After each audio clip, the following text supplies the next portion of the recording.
Reporter breaking number 3. പ്രിയപ്പെട്ടവരെ, VD Satheesan പ്രതിപക്ഷ നേതാവായിരിക്കെ കോഴിക്കോട് നടത്തിയൊരു ഇഫ്താർ വിരുന്നിലും MDMA കേസിലെ പ്രതി മുഹമ്മദ് ഹുസൈൻ പങ്കെടുത്തു. ക്ഷണിക്കപ്പെട്ട അതിഥികൾക്ക് മാത്രമായി നടത്തിയ പരിപാടിയിലാണ് ഹുസൈൻ പങ്കെടുത്തത്. മുസ്ലിം ലീഗിലെ ഉന്നത നേതാക്കൾ ഉൾപ്പെടെ പങ്കെടുത്ത പരിപാടിയിൽ VD സതീശനെ കൂടാതെ മലബാറിന് പുറത്തുനിന്ന് പങ്കെടുത്തത് ഹുസൈൻ മാത്രമാണ്. 2025 മാർച്ച് 22 നടന്ന പരിപാടിയുടെ ദൃശ്യങ്ങൾ ആദ്യം പ്രേക്ഷകർ കാണും. 90% ഉണ്ടായിരുന്ന നേതാക്കൾ മലബാർ മേഖലയിൽ നിന്നാണ് എന്നിരിക്കെ, മറ്റു പ്രധാനപ്പെട്ട നേതാക്കളെ തെക്കൻ കേരളത്തിൽ നിന്ന് വിളിച്ചിട്ടില്ല എന്നിരിക്കെ, മുഹമ്മദ് ഹുസൈന് മാത്രമായി പ്രതിപക്ഷ നേതാവായിരുന്നപ്പോൾ VD സതീശന്റെ ക്ഷണം എങ്ങനെ ലഭിച്ചു? എങ്ങനെ മുഹമ്മദ് ഹുസൈൻ കോഴിക്കോട് ഗ്രാൻഡ് ഹോട്ടലിൽ, ഗോകുലം ഗ്രാൻഡ് ഹോട്ടലിൽ നടന്ന ഇഫ്താർ ചടങ്ങിൽ എങ്ങനെ പങ്കാളിയായി, എങ്ങനെ പങ്കെടുക്കാനെത്തി? മുഖ്യമന്ത്രിയാണ് ഈ വിഷയത്തിൽ മറുപടി പറയേണ്ടത്. നവകേരള ബസിന്റെ യാത്രാവേളയിൽ പോലീസിന്റെ കസ്റ്റഡി മർദ്ദനത്തിൽ പരിക്കേറ്റയാളെ കാണാൻ പോയി എന്ന് പറഞ്ഞ മുഖ്യമന്ത്രി പിണറായി വിജയൻ, മുഖ്യമന്ത്രി VD സതീശൻ ഇപ്പോൾ പറയേണ്ടത്, പ്രതിപക്ഷ നേതാവായിരിക്കുമ്പോൾ അന്ന് ഗോകുലം ഗ്രാൻഡിൽ വെച്ച് നടത്തിയ ഇഫ്താർ വിരുന്നിൽ എന്തുകൊണ്ടാണ് മുഹമ്മദ് ഹുസൈനെ മാത്രം തെക്കൻ കേരളത്തിൽ നിന്ന്, മധ്യ കേരളത്തിൽ നിന്ന് പങ്കാളിയാക്കിയത്? മറ്റു പ്രധാനപ്പെട്ട കോൺഗ്രസ് നേതാക്കളെ ഒഴിവാക്കി. ഇനി തല്ലിന്റെ കാര്യമാണെങ്കിൽ പോലും AD തോമസിനെ പോലെ അന്ന് നന്നായി തല്ലുകൊണ്ട് മാധ്യമങ്ങൾക്കുള്ളിൽ ചോര വാർന്നൊലിച്ചവരുണ്ടായിരിക്കെ എന്തുകൊണ്ട് മുഹമ്മദ് ഹുസൈനെ മാത്രം പ്രതിപക്ഷ നേതാവായിരിക്കെ അങ്ങ് സംഘടിപ്പിച്ച ഗോകുലം ഗ്രാൻഡ് ഹോട്ടലിൽ നിന്ന് ഇഫ്താർ വിരുന്നിലേക്ക് ക്ഷണിച്ചു? ആ ദൃശ്യങ്ങൾ ഹോൾഡ് ചെയ്യുന്നു. ആ ദൃശ്യങ്ങൾ പ്രേക്ഷകർക്ക് കാണാം. മുഹമ്മദ് ഹുസൈൻ പ്രേക്ഷകർക്ക് കാണാൻ വ്യക്തമാണ്.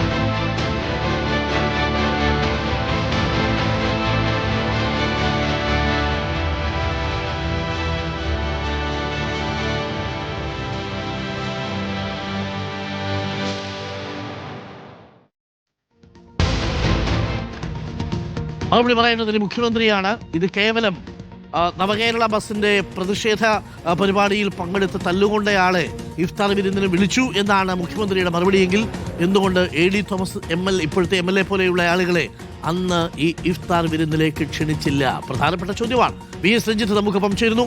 VS Ranjith, very good morning. VS Ranjith, Kozhikode Gokulam ഗ്രാൻഡിൽ വെച്ചായിരുന്നു അന്ന് പ്രതിപക്ഷ നേതാവ് ഈ വിരുന്ന് നടത്തിയിരുന്നത്. ഈ ഇഫ്താർ വിരുന്നിൽ മിക്കവാറും ഉണ്ടായിരുന്ന ആളുകൾ, ആ ദൃശ്യങ്ങളൊക്കെ പരിശോധിക്കുമ്പോൾ മലബാർ മേഖലയിൽ നിന്ന്, കോഴിക്കോടോ കണ്ണൂരോ മലപ്പുറമോ മേഖലയിൽ നിന്നുള്ളവരാണ്. എങ്ങനെയാണ് പെരുമ്പാവൂരിൽ നിന്ന് മുഹമ്മദ് ഹുസൈൻ ഈ ചടങ്ങിൽ പങ്കെടുത്തത് എന്നുള്ളത് അത്ഭുതകരമായിരിക്കുന്നില്ലേ, വിചിത്രമായിരിക്കുന്നില്ലേ, അസാധാരണമായിരിക്കുന്നില്ലേ? കാരണം തെക്കൻ കേരളത്തിലോ മധ്യ കേരളത്തിലോ ഉള്ള മുതിർന്ന കോൺഗ്രസ് നേതാക്കളെയോ, ഇനി തല്ലുകൊണ്ടവരാണെങ്കിൽ ആലപ്പുഴയിൽ നിന്നുള്ള AD തോമസിനെ പോലുള്ളവരെയോ ഈ ഇഫ്താർ വിരുന്നിലേക്ക് ക്ഷണിച്ചിട്ടില്ല. അപ്പോൾ പ്രതിപക്ഷ നേതാവായിരിക്കെ താൻ സംഘടിപ്പിച്ച ഇഫ്താർ വിരുന്നിലേക്ക് ക്ഷണിക്കാൻ മാത്രം, മറ്റു കോൺഗ്രസ് നേതാക്കളെ പോലും തെക്കൻ കേരളത്തിൽ നിന്ന് ക്ഷണിക്കാതിരിക്കുമ്പോൾ ക്ഷണിക്കാൻ മാത്രം അടുപ്പമുള്ളയാളാണ് മുഹമ്മദ് ഹുസൈൻ എന്നതാണോ ഈ ദൃശ്യങ്ങൾ നമ്മളോട് പറയുന്നത്? VS രഞ്ജിത്ത്. ഡോക്ടർ സംസാരിക്കുന്ന ദൃശ്യങ്ങളാണ്. അതായത് VD സതീശനും ഈ ഹുസൈനും തമ്മിലുള്ള ബന്ധം അത് സുദൃഢമായ ബന്ധമാണ്, ദീർഘകാലത്തെ ബന്ധമാണ് എന്നുള്ളതാണ്. കേവലം ഒരു സമരത്തിൽ പങ്കെടുത്ത പാർട്ടിയിലെ ഒരു പ്രവർത്തകനും ആ പാർട്ടി നേതാവും തമ്മിലുള്ള ബന്ധത്തിനപ്പുറത്തേക്ക് ഒരു ആത്മബന്ധം ഇവർ തമ്മിലുണ്ട് എന്ന് തെളിയിക്കാൻ സാധിക്കുന്ന, അല്ലെങ്കിൽ അത് സംസാരിക്കുന്ന ഒരു ദൃശ്യമാണ് ഇപ്പോൾ പുറത്തു വരുന്നത്. അന്ന് തിരുവനന്തപുരത്തും കോഴിക്കോട്ടും പ്രതിപക്ഷ നേതാവ് ഇഫ്താർ വിരുന്നുകൾ സംഘടിപ്പിച്ചിരുന്നു. തിരുവനന്തപുരത്ത് ഈ ഭരണസ്ഥിരാ കേന്ദ്രം എന്ന അർത്ഥത്തിലും കോഴിക്കോട്ട് മലബാറിലെ പ്രമുഖമായിട്ടുള്ള ഒരു ന്യൂനപക്ഷ കേന്ദ്രം എന്നൊക്കെ അർത്ഥത്തിൽ ഇവിടുത്തെ പ്രമുഖരെ ഉൾക്കൊള്ളിച്ചുകൊണ്ടുള്ള ഒരു ഇഫ്താർ വിരുന്നാണ് സംഘടിപ്പിച്ചിട്ടുണ്ടായിരുന്നത്. അതിൽ പങ്കെടുക്കാൻ യൂത്ത് കോൺഗ്രസിന്റെ ഒരു സാധാരണ പ്രവർത്തകനായിട്ടുള്ള, യൂത്ത് കോൺഗ്രസിന്റെ ഒരു സമര പോരാളിയായിട്ടുള്ള പെരുമ്പാവൂരിൽ നിന്നുള്ള ഒരാൾ അത് കോഴിക്കോട്ടെ പരിപാടിയിൽ എത്തുകയും അതിൽ സംബന്ധിക്കുകയും അയാളെ കാണാൻ വേണ്ടി മുഖ്യമന്ത്രി നേരിട്ട് അയാളുടെ കസാരക്കടിയിലേക്ക് വരികയും ചെയ്യുന്നു എന്നുള്ളതാണ്. സ്വാഭാവികമായിട്ടും സംശയിക്കാവുന്നത് ഇവർ തമ്മിലുള്ള ബന്ധം എത്രത്തോളം സുദൃഢമാണ് എന്നുള്ളതാണ്. കേവലം ഒരു പാർട്ടി പ്രവർത്തകനോട് കാണിക്കുന്ന വാത്സല്യം മാത്രമാണെങ്കിൽ എന്തുകൊണ്ടാണ് ഗ്രാൻഡ് ഹോട്ടലിൽ ക്ഷണിക്കപ്പെട്ട വിശിഷ്ടാതിഥികൾക്കിടയിൽ ഈ ഹുസൈൻ ഇടം പിടിച്ചത് എന്നൊരു ചോദ്യമുണ്ട്. അതല്ലാത്ത തരത്തിൽ ഇപ്പോൾ സോഷ്യൽ മീഡിയ കോർഡിനേറ്റർ അല്ല, അങ്ങനെ ഒരു നിയമനമില്ല എന്ന് പറയുന്നു. ഇനി മറ്റേതെങ്കിലും തരത്തിലുള്ള ഒരു സ്റ്റാഫിംഗ് പാറ്റേണിൽ ഇദ്ദേഹം ഉൾപ്പെട്ടിട്ടുണ്ടോ? ഏത് തരത്തിലുള്ള ബന്ധമാണ്? ഒരു സാധാരണ യൂത്ത് കോൺഗ്രസിന്റെ മണ്ഡലം ഭാരവാഹിയോ അല്ലെങ്കിൽ അവിടുത്തെ പഞ്ചായത്ത് ഭാരവാഹിയോ ഒക്കെ ആയിട്ടുള്ള ഒരാളുമായിട്ട് OJ ജനീഷ് എന്ന് പറയുന്ന യൂത്ത് കോൺഗ്രസിന്റെ സംസ്ഥാന അധ്യക്ഷൻ പറയുന്നു അദ്ദേഹത്തിന് യൂത്ത് കോൺഗ്രസുമായിട്ട് വലിയ ബന്ധമൊന്നുമില്ല എന്ന്. അപ്പോൾ അത്തരത്തിൽ സംസ്ഥാന അധ്യക്ഷന് പോലും തിരിച്ചറിയാൻ പറ്റാത്ത വിധത്തിലുള്ള ഒരു സാധാരണ പ്രവർത്തകൻ എങ്ങനെയാണ് ഗ്രാൻഡ് ഹോട്ടലിലെ ഇഫ്താർ വിരുന്നിൽ 2025 തന്നെ ഒരു വിശിഷ്ട അതിഥിയായി പങ്കെടുക്കുന്നത്? അങ്ങനെ ഒരു വിശിഷ്ട അതിഥിയായി പങ്കെടുക്കാനുള്ള ഒരു പ്രവേശനം, ഒരു എൻട്രി കിട്ടത്തക്ക രീതിയിലുള്ള അതൊരു മുൻവാതിൽ എൻട്രി ആവണമെന്നില്ല. മുൻവാതിലൂടെ അത്രയും മന്ത്രിമാർ, MLA മാർ അല്ലെങ്കിൽ കോഴിക്കോട്ടെ മലബാറിലെ വ്യാവസായിക പ്രമുഖരൊക്കെയാണ് മുൻവാതിലൂടെ ക്ഷണിക്കപ്പെടുന്നത്. സ്വാഭാവികമായിട്ടും VD സതീശൻ ഇദ്ദേഹത്തെ അദ്ദേഹത്തിന്റെ ആളായിട്ടാണ് ക്ഷണിക്കുന്നത്. ആ പരിപാടിയിൽ ക്ഷണിക്കത്തക്ക രീതിയിലുള്ളൊരു ബന്ധം എന്തായിരുന്നു? 2025 മുതൽ തന്നെ ബന്ധമുണ്ട്. മുഖ്യമന്ത്രി പറഞ്ഞതുപോലെ ഏതെങ്കിലും ഒരു സമര പരിപാടിയിൽ പങ്കെടുത്ത് തല്ലുകൊണ്ട ഒരു പ്രവർത്തകനോട് കാണിച്ച വാത്സല്യത്തിനപ്പുറത്ത് എന്തോ കണക്ഷൻസ് അല്ലെങ്കിൽ ഒരു ബന്ധം ഉണ്ട് എന്നുള്ളതാണ്. അപ്പോൾ മുഖ്യമന്ത്രി നേരത്തെ വാർത്താ സമ്മേളനത്തിൽ വിശദീകരിച്ച കാര്യങ്ങൾ മതിവരാതെ വരും ഇത്തരത്തിലുള്ള ചിത്രങ്ങളെ ന്യായീകരിക്കാൻ. വളരെ പ്രധാനപ്പെട്ട കാര്യമാണ്, വളരെ പ്രധാനപ്പെട്ട കാര്യമാണ്. കോഴിക്കോട് ഗോകുലം ഗ്രാൻഡ് ഹോട്ടലിൽ സംഘടിപ്പിച്ച ഇഫ്താർ വിരുന്നിൽ മുഹമ്മദ് ഹുസൈന് ക്ഷണമുണ്ടായിരുന്നു. എന്നാൽ മധ്യകേരളത്തിലെയോ തെക്കൻ കേരളത്തിലെയോ മറ്റു പ്രധാനപ്പെട്ട കോൺഗ്രസ് നേതാക്കൾക്കോ അന്ന് നവകേരള സദസ്സിൽ പ്രതിഷേധിച്ച് അടികൊണ്ട് പൂച്ചിട്ടുകൊണ്ട് തലയ്ക്ക് അടിവാങ്ങി ഗുരുതരമായി പരിക്കേറ്റ ആശുപത്രിയിൽ ഉണ്ടായിരുന്നവർക്കോ അന്ന് ക്ഷണമുണ്ടായിരുന്നില്ല. അവർക്കൊന്നും ക്ഷണമില്ലാതിരിക്കുകയും മുഹമ്മദ് ഹുസൈനെ മാത്രം പ്രതിപക്ഷ നേതാവായിരുന്നപ്പോൾ ഇഫ്താർ വിരുന്നിലേക്ക് ക്ഷണിക്കുകയും ചെയ്തത് എന്ത് ആത്മബന്ധത്തിന്റെ പേരിലാണ് എന്നുള്ളതാണ് പ്രധാനപ്പെട്ട ചോദ്യം. ഒരു പ്രേക്ഷകൻ പറയുന്നു, ഒരു ഫോട്ടോ പുറത്ത് വന്നിട്ടുണ്ടല്ലോ അരുൺ, നിങ്ങൾക്ക് എന്താണ് ബന്ധം? മറുപടി പറയുമെന്ന് വിചാരിക്കുന്നു എന്ന് ഷോൺ പീസ് പറയുന്നുണ്ട്. ശ്രദ്ധിക്കപ്പെട്ടിട്ടുണ്ട്. ഇന്നലെ വൈകുന്നേരം മുതൽ ചില പ്രൊഫൈലുകൾ അതിനകത്ത് പ്രചരിപ്പിക്കുന്നുണ്ട്. യൂത്ത് കോൺഗ്രസ് പ്രവർത്തകരാണെന്നും DYFI പ്രവർത്തകരാണെന്നും ഒക്കെ പറഞ്ഞ് നമ്മുടെ ഒരുപാട് പേര് വന്ന് ഈ പോകുന്ന സ്ഥലങ്ങളിലൊക്കെ ഫോട്ടോ എടുക്കാറുണ്ട്. ആ സ്ഥലങ്ങളിലൊക്കെ നമ്മൾ നിന്നു കൊടുക്കാറുമുണ്ട്. കാര്യം നമ്മുടെ പ്രിയപ്പെട്ടവരാണ് ഈ യൂത്ത് കോൺഗ്രസ്സുകാരും DYFIക്കാരും RSSകാരും അല്ലെങ്കിൽ ഈ പറയുന്ന യുവമോർച്ചക്കാരും. അങ്ങനെ രാഷ്ട്രീയ കക്ഷിഭേദമന്യേ ചിത്രമെടുക്കാൻ വരുന്നവരെടുത്ത് നിങ്ങൾ യൂത്ത് കോൺഗ്രസ് ആണോ, നിങ്ങൾ DYFIക്കാരാണോ നമ്മൾ ചോദിക്കാറില്ലല്ലോ.